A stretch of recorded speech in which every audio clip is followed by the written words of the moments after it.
So Star Wars: The Rise of Skywalker. Disney is probably in panic mode at this probably moment. Okay, Disney probably has been panic mode the whole day. Okay, Disney is in panic mode because the score for this movie only once reached the press rating rating for the movie. Okay, this movie just is abysmally bad. Okay, I always talk about how abysmally bad the movie is. You guys are saying this movie's gonna get 90%. This movie's gonna gross $500 million. You reduced your projections for this movie to now just a measly $350 million, which are the projections I had for this movie. Okay, this movie's not gonna make it. This movie will probably make it barely $1 billion because people are losing interest in Star Wars. It's just that simple. Okay, people are losing interest in Star Wars. Okay, people say, but look at the trends of Star Wars. It's supposed to make the most money because the final entry in the trilogy. Oh yeah, that excuse again. Okay. Oh yeah, final most entry. The only movie that made most, the first one always makes the most. The second one, and usually the third one makes more money than the second one. Well, this won't be the case for the Rise of Skywalker. Usually besides the first of the set episode six, or part or Return of the Jedi, which of course couldn't top, which of course hadn't fought very hard battle to jump ahead of with Empire Strikes Back, and of course Revenge of the Sith is of course the best in the prequel trilogy, so of course it made more money than Episode Two. Okay, it's just that simple when you make it, and of course, even by the critics, it was the best reviewed movie. Okay, and this was back in 2006 when people trusted the critics. Okay? People trusted the critics and didn't know them for the wine. No, the wine is they are now. Okay, the wokeness, the fact that they value wokeness over anything else. But I think this score for Star Wars: The Rise of Skywalker is showing a shift and reality. Okay, and we all know reality for Star Wars: The Rise of Skywalker is changing. The critics are not liking this movie. Okay, the critics and the sales and all these other people do not like this movie. So actually, sign up the fans were the ones who were attacking the fans for not wanting to support the mouse, who not wanting to support the evil, evil, evil mouse. You know, I think there's gonna be some big changes at Disney. You know, some big changes coming up with Star Wars, especially after they saw, because there's still a lot of normies trust the critics. I'm just sorry to say that. A lot of normies do trust the critics. Usually a movie has a higher score on Rotten Tomatoes, with a few woke exceptions, do not sell. Okay? Yeah, that's probably why Alita didn't do too well. Because it had this type of score the Rise of Skywalker did. If Alita had a 90%, like it should have, it would have probably passed $100 million easy. Okay?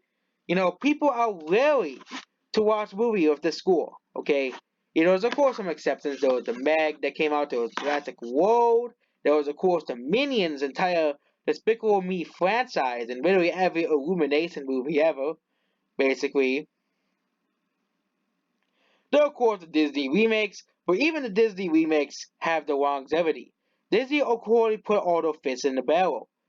You know, basically all the eggs in a basket. Now they have a bunch of lesser selling movies like Mulan. Okay, do you really think that Mulan is gonna gross $1 billion without serious Chinese money? Okay, because that movie is about a Chinese story. But do you really think that Mulan is going to make $1 billion with just America and Europe alone? It won't. Okay, they need China for that movie to even be close to $1 billion. They need, they also have, 101 Dalmatians, was just seriously making another live action version of that movie again. And of course, there's all Disney's more classic movies. I can't wait for live action Bambi. The woke version of Bambi that nobody wanted. Disney, of course, most of the time usually puts the subtle woke themes in the movies. They try to play super safe with the movies. And that's the problem. That's why we'll never see a movie like A Read About Angel again. Okay? That's why we'll never see a movie like A Read About Angel again. Because the critics hate that movie, which any movie that the critics hate usually gets low scores, okay? Does not do well. There are exceptions like the Transformers you know, Revenge of the Fallen, the entire a lot of the Bay former movies, and several other movies that got bad scores and still did well. But usually when a movie gets a higher score on Rotten Tomatoes, the movie does better. But if you look at, Knives Out was probably doing really well to the critics, okay? Frozen 2 was probably doing better. Probably because it had Disney's logo on it. And there's only a certain amount of money Disney fanboys can get, the Disney people can get, the Disney normies who will buy anything that has Disney's logo because they know it's safe. Murders and Mysteries of Evil and A Link of Time come to mind. Star Wars used to be the most beloved franchise on the face of the planet. Now Star Wars, of course, as we all know it, is a rotting corpse that nobody wants to watch. Star Wars is the butt of all jokes. Star Wars is now a franchise that we all laugh at, not have fun watching. Star Wars is the epitome of jokes now. And that's basically, and of course expect the score to stay around here.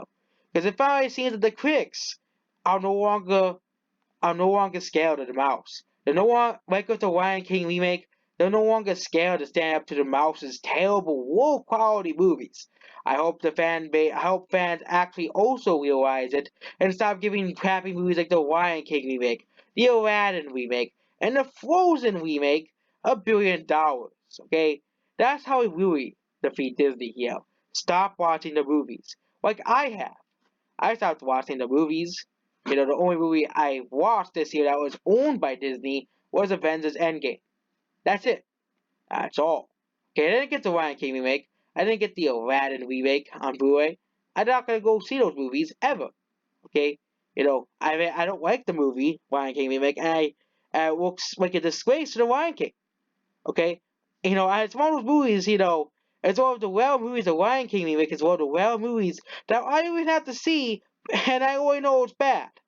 Just looking by the trailers. Okay, that's how bad the Lion King remake is. Okay, same thing with the Star Wars: The Rise of Skywalker. If you read the actual plot leaks, they sound pretty bad, and that's the actual plot of the movie. Too bad. That's the plot of the movie. So Disney sales are finally standing up to the mouse. Starting to, now we know that Disney is no longer pays the critics anymore. Okay, they no longer pay the critics. They used to say, they used to be saying, "Oh my God, Disney pays the critics, give the movies good scores." Well, this movie's score has stayed the same. Okay, you know,